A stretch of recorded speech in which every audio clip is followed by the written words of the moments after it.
professor Thiago Turnes, novamente dando sequência à unidade 3, efeitos agudos e crônicos do exercício sobre o sistema neuromuscular. O tema da aula de hoje será a estrutura do músculo esquelético. Então, a gente viu nas últimas aulas, a questão da propagação do potencial de ação e hoje a gente vai, nesta videoaula, verificar a continuidade da propagação deste potencial de ação até ele chegar na fibra muscular e, com isso, causar a contração muscular. Então, antes de a gente chegar nesse processo, a gente vai verificar a estrutura do músculo esquelético. Então, o músculo esquelético, ele tem aí mais de 600 músculos no nosso corpo humano, que vai constituir cerca de 40 a 50% do peso corporal.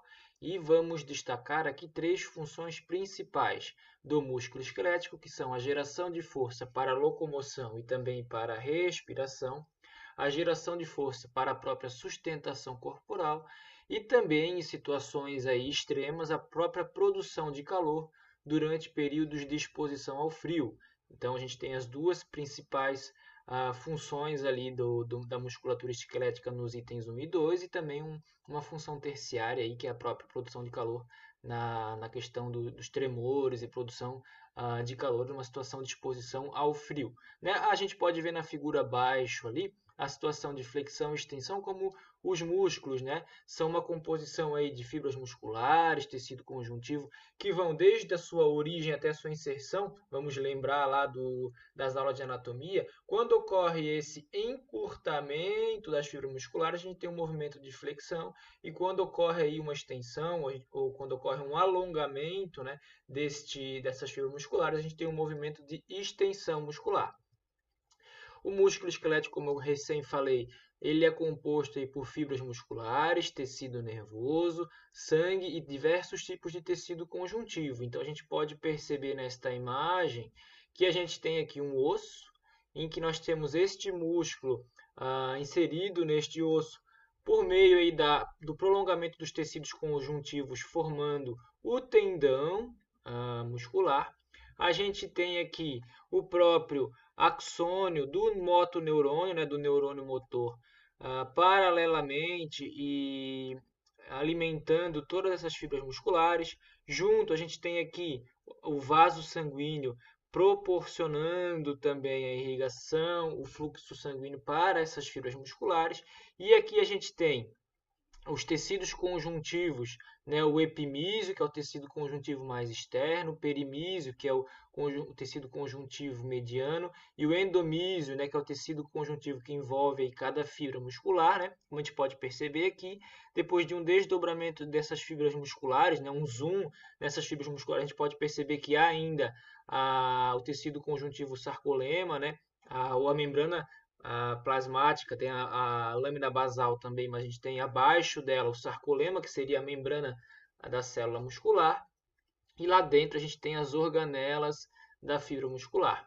Aqui a gente destaca a fáscia, que é o tecido conjuntivo que vai separar os músculos entre eles e também vai mantê-los na sua posição, O sarcolema, que é a membrana que envolve a célula muscular, e o sarcoplasma, que seria o citoplasma da célula muscular. Então, abaixo do sarcolema, ele vai conter as proteínas celulares, as organelas como a própria mitocôndria e também as miofibrilas, que a gente vai ver com mais detalhes agora. Então, aqui a gente pode perceber que nós temos novamente o osso e o tendão, o tecido conjuntivo mais externo, mediano e mais interno, o epimísio, perimísio e endomísio, respectivamente. E aqui, todos estes compondo, junto com as fibras musculares, o músculo. Então, nós temos uma cascata crescente aí de evolução. A miofibrila, que seria a menor unidade, então nós temos inúmeras miofibrilas que são envolvidas pelo tecido conjuntivo endomísio. A gente pode ver aqui, e aqui um zoom, Então, esse grupo de miofibrilas vai formar a fibra muscular. A fibra muscular vai ser circundada pelo tecido conjuntivo, o perimísio, e esse grupo de fibras musculares forma o músculo, que é envolto aí pelo tecido conjuntivo epimísio. Além dessas estruturas, podemos relembrar que pelo músculo passam lá veias e artérias, os vasos sanguíneos e também o nervo, né, o nervo motor ou motoneurônio. E ainda temos aqui estruturas que compõem a fibra muscular. No caso, os túbulos transversos, responsáveis pela propagação do potencial de ação por toda a fibra muscular. Temos aqui o sarcolema, né, que é a membrana que envolve o sarcoplasma, ou seja, a membrana do tecido muscular.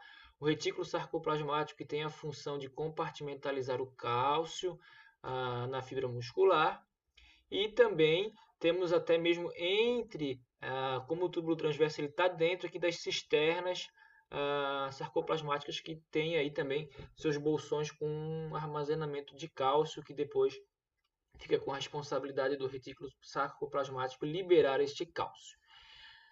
Ainda na estrutura do músculo esquelético, a gente pode perceber, vale lembrar das aulas de anatomia, que a célula muscular ela é multinucleada, ou seja, ela tem vários núcleos, e ela tem uma estrutura importante, que eu vou destacar agora, mas que não tem tanta função agora na contração muscular, que são as células satélites. As células satélites são células indiferenciadas que têm um papel central no crescimento e no reparo muscular. Então, o aumento do número de núcleos no interior das fibras musculares intensifica a capacidade das fibras de sintetizar proteínas e auxilia no crescimento do músculo. Então, essas células satélites elas se diferenciam para a formação de um novo núcleo. Então, o volume do citoplasma que circunda um núcleo individual é denominado domínio mionuclear. Então, um único núcleo ele é capaz de sustentar a expressão genética necessária, né, a produção de proteínas, somente uma área limitada de volume celular. E para manter um domínio mionuclear constante, novos núcleos obtidos pelas células satélites, né, são incorporados dentro das fibras de músculo esquelético durante o crescimento. Então, essa diferenciação da célula satélite, devido ao estímulo, né, como por exemplo o treinamento de força, provoca um aumento do número de núcleos, né, que vai aumentar aí a necessidade da produção de proteínas. Lembrem que o núcleo é onde fica responsável aí pela transição gênica, e isso vai, né, manter aí um domínio mionuclear uniforme, ou seja, o mesmo número de fibras musculares, o mesmo número do citoplasma das organelas musculares para aquela concentração de núcleos. Então, isso é uma consequência aí do treinamento de força. E aí a gente pode ver uma imagem, né, resumindo essa estrutura musculoesquelética por meio do microscópio eletrônico, né, verificando aí fibras musculares, as miofibrículas. A gente pode perceber mais nessa fibra da esquerda o aspecto estriado dessas fibras musculares, as estrias, né? Então, essa aparência estriada, como a gente pode perceber aqui, uma parte mais escura, outra mais clara, que dá esse nome do músculo estriado esquelético devido às suas estrias. E isso tem um papel central na contração muscular. Então, a gente pode perceber as miofibrilas, né, possuem a sua organização por meio de sarcômeros, que são compreendidos aí por filamentos de miosina e actina, principalmente entre as linhas Z. Então, aqui a gente pode perceber, né, as linhas Z delimitando o sarcômero, né? Então, o sarcômero vai ser essa região entre as linhas Z. E a gente possui, num determinado espaço, as bandas Is, que são as áreas em que tem uma maior concentração aí de filamentos de actina, e as partes aqui das bandas A, né, que tem uma maior concentração aí dos filamentos de miosina, né, principalmente miosina. A gente já vai explicar isso mais para frente, como eles atuam no processo de contração muscular. Então, as miofibrilas elas podem ser subdivididas em segmentos individuais denominados sarcômeros, e aqui a gente tem um arranjo dos filamentos dos sarcômeros, né? Então, eles são divididos entre si por uma camada fina de proteínas estruturais, denominadas linhas Z, como a gente pode ver em azul nas beiradas dessa imagem. E a gente tem uma série de proteínas contráteis que vão ser responsáveis aí por esse processo de contração. Vamos destacar aqui a miosina em rosa, né? O filamento espesso, e a actina em verde, né? Que seria o filamento fino. E a gente pode perceber que em volta da actina tem lá filamentos de tropomiosina, então a gente pode perceber que ela envolve a actina e ainda tem a troponina. Então a gente vai ter aí o complexo tropomiosina e troponina muito associado também ao processo de contração e relaxamento muscular. Tem uma outra proteína também, a titina, que exerce função aí estrutural e também função na contração muscular. Uma teoria que vem sendo cada vez mais estudada, mas nessa nossa videoaula ela vai acabar ficando um pouco mais de lado para a gente entender primeiramente o processo das pontes cruzadas. Então, os sarcômeros eles são divididos por camadas finas de proteína estrutural denominada linha Z. Então, aqui a gente tem uma imagem mais limpa, né? As linhas Z denominando os sarcômeros, né? Os filamentos de miosina estão localizados principalmente na porção escura do sarcômero. Então, aqui a gente tem a região chamada banda A, com principalmente os filamentos de miosina, né? Aqui nessa parte central a gente pode ver. E as bandas I, que possuem os filamentos de actina localizados principalmente na porção clara do sarcômero. Então, nessa região aí denominado banda I. Vamos pensar que vai ter um sarcômero do lado do outro, a gente botaria esta parte aqui, né, teria igualmente aqui iniciando um novo sarcômero, porque eles vão estar um ao lado do outro. No centro do sarcômero existe uma porção de filamento de miosina sem sobreposição de actina, né, denominada zona H. É uma zona que, quando ocorre a contração muscular, ela praticamente deixa de existir. Então, esse arranjo dos filamentos do sarcômero a gente pode perceber nesta imagem aqui. Então, a banda aí com, né, principalmente filamentos de actina, né, os filamentos finos. A gente tem a banda A aqui, principalmente com os filamentos espessos, né, filamento de miosina. E o processo de contração vai encurtar essas linhas Z. Se ele encurta a linha Z, né, ocorre esse encurtamento do sarcômero, e é esse processo que faz aí a contração muscular, então esse encurtamento dos sarcômeros. Aqui uma outra imagem, né, com uma outra forma de visualizar, e aqui eu já vou chamar um pouco mais de atenção para a troponina e para a tropomiosina. Então vou relembrar, né, a gente tem a nossa linha M no início aqui e a linha Z no meio, desculpa, né, a linha M no meio, e as linhas Z demarcando esse sarcômero, correto? A gente tem a miosina no interior, né, paralelos aí às actinas, os filamentos de actina, então eles estão arranjados quase sobrepostos, né? Às vezes mais sobrepostos, às vezes menos, dependendo da situação, repouso ou exercício. E aqui a gente pode ver em mais detalhes esse filamento espesso, a miosina, e aqui a gente tem o filamento fino, né? Que é a actina. E a gente pode perceber nesta imagem com zoom que ele é circundado, envolto aqui na troponina e na tropomiosina. Então, constitui aí esse elemento actina e o complexo troponina e tropomiosina, que vão ter uma função no início e no final da contração muscular, ou na própria continuidade da contração muscular. E aqui a gente pode ver também a titina, né, ancorando aí os próprios filamentos de miosina, mas também tendo uma função importante na contração muscular. Então aqui a gente pode ver numa situação de relaxamento nosso sarcômero, né, como eu acabei de falar, entre linhas Z aqui, o nosso sarcômero. E aqui dá para a gente ver bem também essa linha Z numa imagem por microscópio. Então aqui nós temos o nosso sarcômero em relaxamento. Certos filamentos de actina sobrepostos aos filamentos de miosina. No momento da contração, esses filamentos de miosina vão tocar na actina, vão causar uma ligação, né, uma conexão. No momento da contração, causando o quê? Um encurtamento desses sarcômeros. Então, uma aproximação destas linhas Z, causando então a contração muscular. Então, essa tensão gerada pelo encurtamento vai ser levada àquele tecido conjuntivo, lá o tendão, né? E gerando aí a própria contração muscular, a produção de força. Então, a gente pode perceber, né, que vai diminuindo aqui o tamanho, ó, das linhas Z. Então, eles diminuíram pela contração muscular em relação ao estado de relaxamento. Então, há esse encurtamento dos sarcômeros na contração muscular.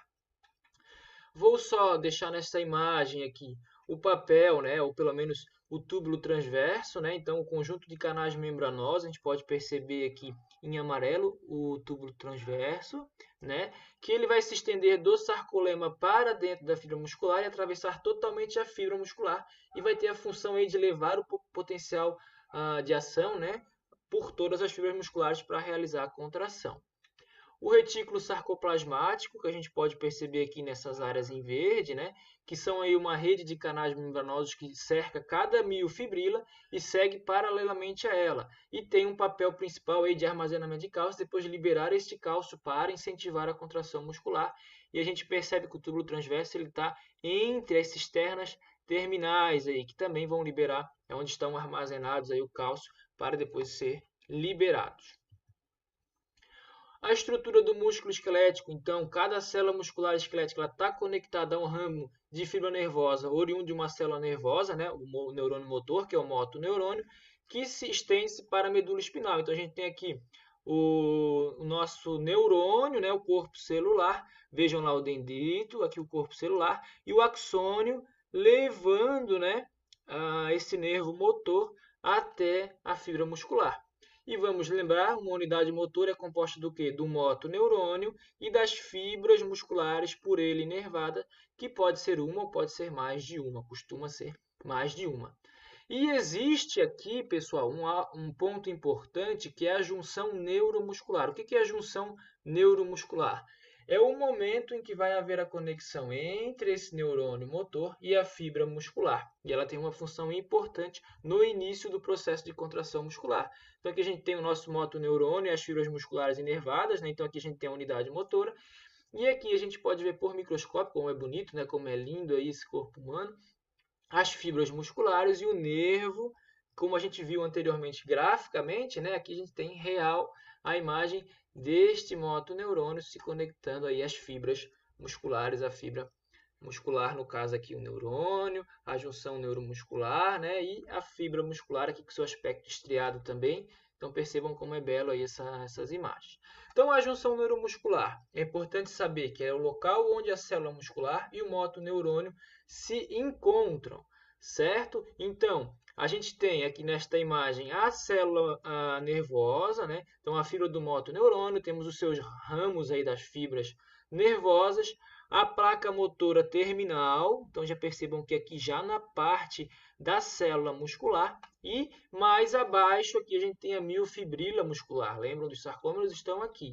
Dentro dessa célula, né, a gente tem aí as mitocôndrias, responsáveis pela respiração celular, as vesículas sinápticas que vão liberar acetilcolina, a fenda sináptica, que é esse espaço minúsculo aqui, esse ato entre a fibra nervosa e a célula muscular, que é onde vai ocorrer a liberação da acetilcolina para se juntar na placa motora terminal e propagar o potencial de ação. Então, essa placa motora terminal, ela é uma bolsa, né, um bolso formado aí pelo sarcolema, lembram do sarcolema, né, a membrana da fibra muscular, que vai receber essa acetilcolina, que vai se ligar a receptores específicos, que vão despolarizar a membrana, vão alterar, lembram lá a conformação dos íons de sódio, vão despolarizar a membrana e propagar o potencial de ação lá para dentro da fibra muscular. Então, a junção neuromuscular é o local onde o neurônio motor e a célula muscular se encontram, e a acetilcolina é o neurotransmissor responsável por passar esse potencial de ação aqui dentro da fenda sináptica, dentro desse hiato aqui, que é essa junção neuromuscular. Então, a gente tem a célula nervosa e a célula muscular compondo aí a unidade motora. Então, como que vai acontecer, né? O sarcolema, ele forma um bolso denominado placa motora, a gente tem ele aqui desenhado, e há um pequeno hiato vazio, né, entre eles, chamado de fenda sináptica, ou também fenda neuromuscular. A gente pode perceber aqui onde eu estou passando a canetinha. Então, quando ocorre um impulso na extremidade do nervo motor, libera esse neurotransmissor, que é a acetilcolina, na fenda sináptica, que vai até receptores específicos no sarcolema da placa motora, que vai fazer o quê? Vai aumentar a permeabilidade do sódio. Vamos lembrar do potencial de ação. O que isso faz? Despolariza a membrana, né? Ou despolariza a célula, ou o que chamamos aqui de potencial de placa terminal. Então, o potencial de ação é aplicado na placa terminal, essa placa motora. E vai, então, ser levada lá pelos túbulos transversos às fibras musculares, levando à contração muscular. Aqui a gente tem uma imagem também microscópica da junção neuromuscular, né? Então temos o axônio, aqui as vesículas sinápticas, e aqui a gente já tem a fibra motora, como a gente pode ver aqui esse aspecto estriado da fibra, e aqui a gente tem também a junção neuromuscular, esse ato aí, a própria lâmina basal, né? O tecido conjuntivo que circunda a fibra muscular. Então, como ocorre a contração muscular, vamos, para finalizar esta aula, né? Iniciar com essa parte da junção neuromuscular. Então, a gente tem o nosso motoneurônio composto por um nervo e uma fibra muscular e temos a sua junção ali, a fenda sináptica.